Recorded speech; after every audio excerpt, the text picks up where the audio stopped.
Il Día de los Muertos, il giorno dei morti. La Santa Muerte coincide con il giorno dei santi, con Halloween e con Samhain. Fabio Listrani, che abbiamo già ammirato con i Notoria Tarot e i Goetzia Tarot, ha creato un altro capolavoro. Andiamo a conoscerlo dopo la sigla.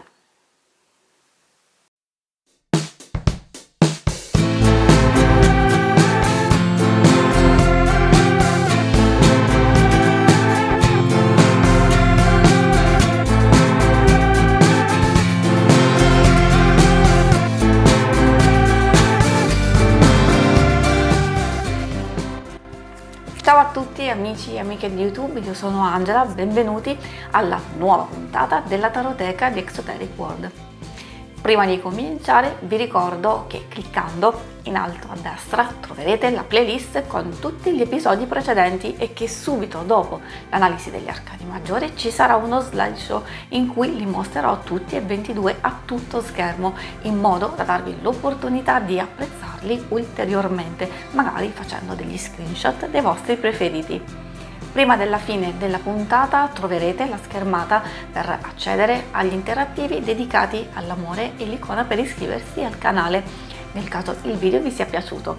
Adesso cambiamo inquadratura ed entriamo nel vivo della puntata. Venite con me. Ciao a tutti, benvenuti a questa splendida puntata dove andremo a conoscere il Santa Muerte Tarot Book of the Dead di Fabio Listrani. Questo artista si prende cura totalmente dei propri progetti, anche in questo caso, quindi disegna, crea i testi, il libretto stesso. E, in questo caso ho un'edizione del 2021. La stampa precisamente, perché la prima edizione è stata creata nel 2017. Come potete notare, la confezione è di quelle rigide. Di solito lo scarabeo utilizza delle scatole un po' più semplici, invece in questo caso diciamo che è molto più bella e resistente, lucida. Si può già vedere in un certo senso cosa aspettarci all'interno e poi ovviamente lo scarabeo è la casa editrice. Poi troviamo tutte le lingue del libretto stesso, dove c'è inglese, spagnolo, italiano, francese, portoghese, cinese e russo. Adesso andiamo ad aprire. Allora, troviamo all'interno quindi il nostro mazzo di 78 carte, poi troviamo ovviamente il libretto. Il mazzo, come spesso succede, è corredato da una specie carta di copertina e poi, come vi dicevo, troviamo il nostro libretto. Il libretto, come tutte le volte, succede proprio spesso che lo scarabeo dedica molta più cura e più attenzione alla parte in inglese, quindi troveremo circa 50 pagine dedicate alla lingua inglese, quindi sarà tutto un po' più completo, un po' più esaustivo.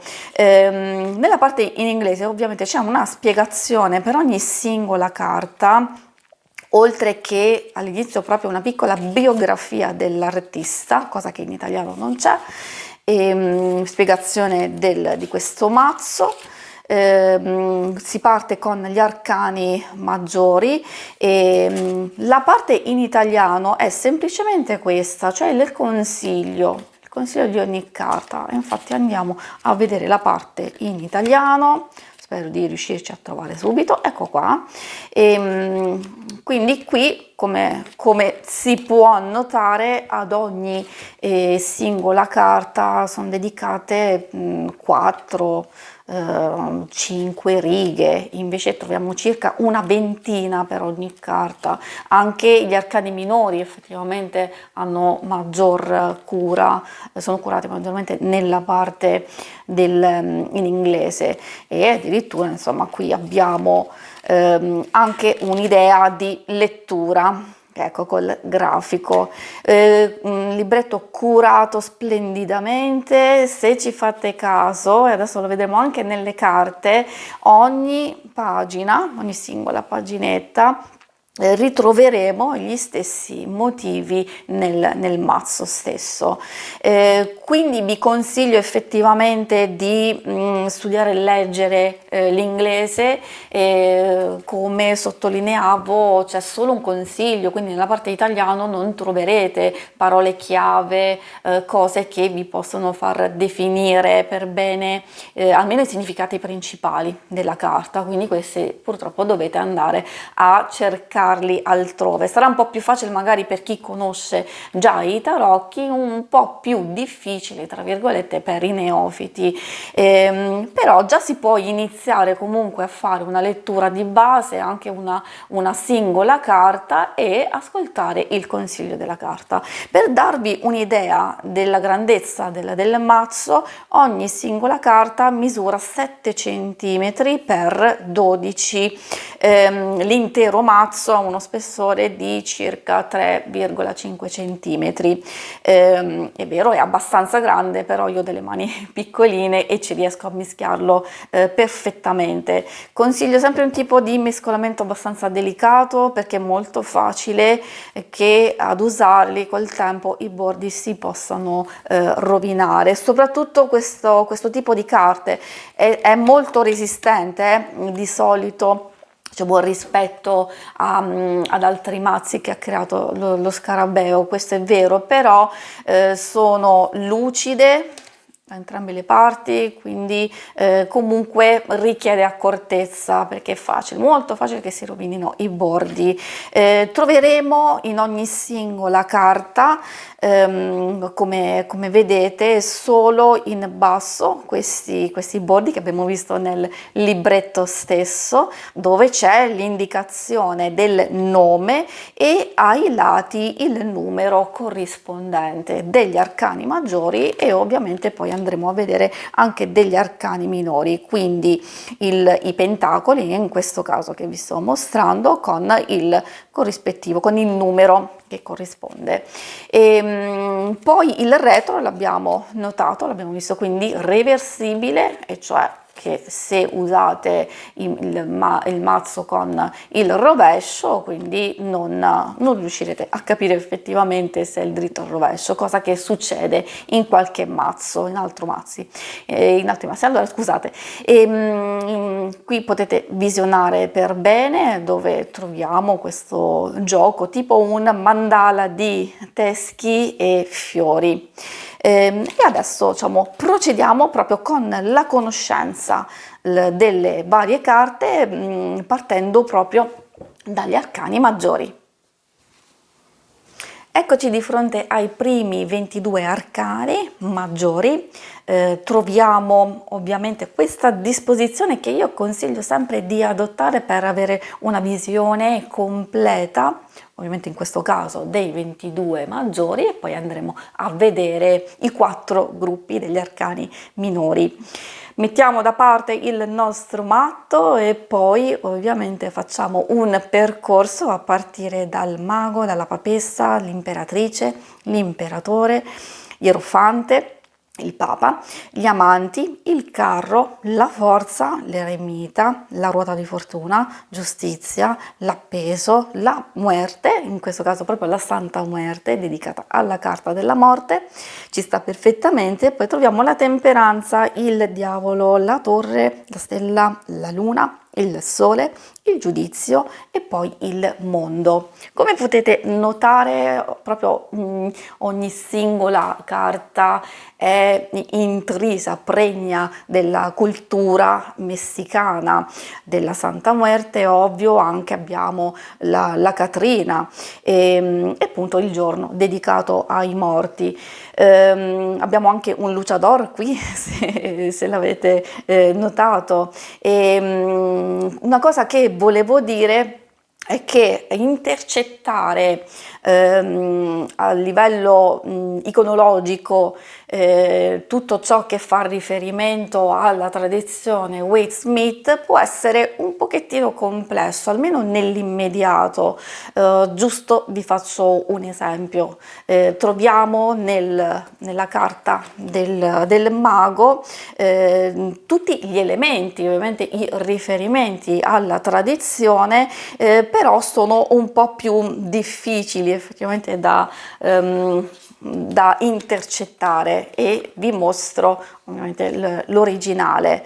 Anche in questo caso ha il bastone in mano, c'è il tavolino diciamo davanti a sé. In questo caso questo mago è seduto, ha il cappello messicano, la spada è qui, troviamo quelli che sarebbero i denari, le monete sul banco, queste piccole coppe, questa grande, diciamo la brocca. Comunque in genere è vero, ci sono tutti gli elementi, effettivamente bisogna andarli a scovare. Stessa cosa lo possiamo notare anche con le altre carte. Spesso la papessa effettivamente è rappresentata seduta con un libro o la Torah di solito in altri mazzi, e qui troviamo anche la mezzaluna proprio al di sotto della seduta della papessa.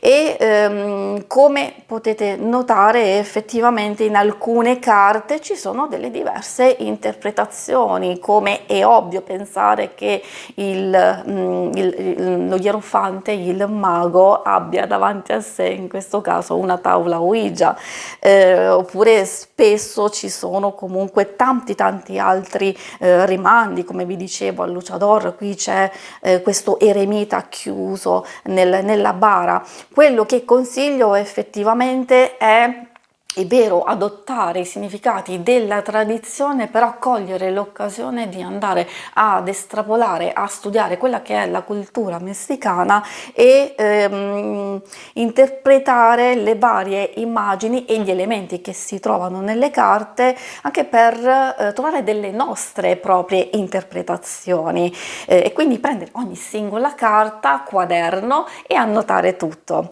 Potete visionare questi 22 arcani maggiori, trovate subito dopo lo slideshow per osservarli singolarmente, e noi ci vediamo poi per l'analisi del primo gruppo di arcani minori.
Eccoci di fronte al primo gruppo di arcani minori. Abbiamo le coppe centro delle emozioni, elemento acqua, tutto ciò che si muove all'interno di noi, quindi è vero, emozioni, sentimenti, la spiritualità stessa, l'amore.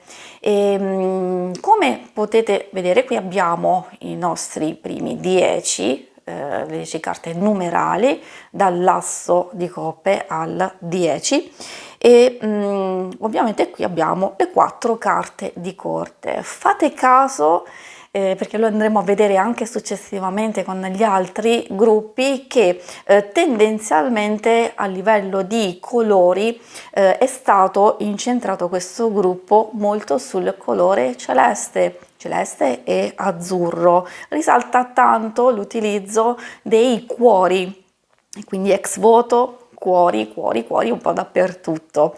Anche qui ripeto un po', diciamo, la stessa cosa, che in alcune carte è un po' più evidente il richiamo all'iconografia classica, in altre bisogna interpretarli forse anche in modo diverso, e però può essere stimolante. Se volete potete fermare il video così da visionare meglio, e noi ci vediamo per il prossimo gruppo. Ed eccoci di fronte al secondo gruppo, pentacoli o denari legati all'elemento terra, e è il centro materiale, quindi di tutto ciò che abbiamo, che possediamo, anche legato alla materialità, certo, al denaro stesso. Come potete anche qui notare, c'è un prevalere di questo giallo tendente al verde molto chiaro, che è proprio il colore solitamente legato ai pentacoli, proprio perché l'elemento è terra, quindi è vero, c'è marrone, però prevale questo bellissimo verde anche nella natura rigogliosa. Ogni singola carta anche qui può essere analizzata, ci sono alcune che sono molto affascinanti. È ovvio che il tema stesso che è bello e inquietante, però ricordiamoci che effettivamente la Santa Muerte è anche proprio tutto ciò che prevale da questo mazzo. Non ha il compito di farci soffermare sulla morte in sé, sull'accadimento o le modalità, che poi le modalità possono essere purtroppo tantissime, tra incidenti, malattie, eccetera. Non è questo il punto. Questo mazzo ci porta all'attenzione la vita, ad apprezzare quello che effettivamente abbiamo, ovviamente osservando anche la morte, ma senza averne alcuna paura, accettandola, abbracciandola e ovviamente onorandola. Potete fermare il video in questo momento e noi ci vediamo per il prossimo gruppo. Ed eccoci di fronte al terzo gruppo, bastoni, elemento fuoco, e anche qui potete notare come l'artista ha sviluppato e interpretato diciamo nelle varie carte, utilizzando il rosso proprio legato al fuoco, alle fiamme. Questo è il mio gruppo preferito, magari ditemi nei commenti qual è il vostro. Come già detto, effettivamente sottolineo il fatto che a livello iconografico potrebbe essere un po' complesso. In questo caso direi anche che mentre di solito si vede il numero dei bastoni in ogni singola carta, qui potrebbe appunto essere difficile riscontrare quanti bastoni ci sono, e quindi lo dobbiamo vedere dal numero di riferimento che si trova ai lati. Ci si deve solo fare l'abitudine, effettivamente non la trovo una cosa tanto difficile.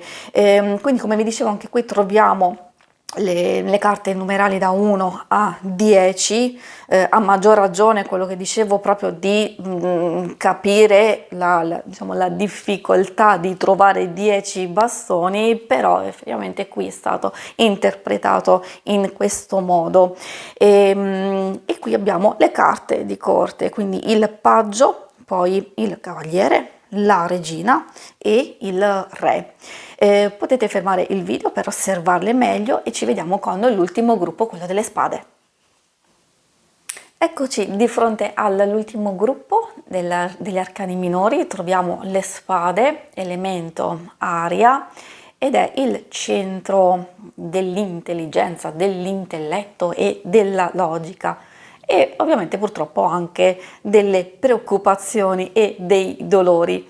Troviamo qui, come abbiamo notato nei precedenti, un colore dominante che in questo caso è questo giallo molto tenue, molto leggero, che effettivamente va a smorzare effettivamente quelli che sono i toni purtroppo delle spade.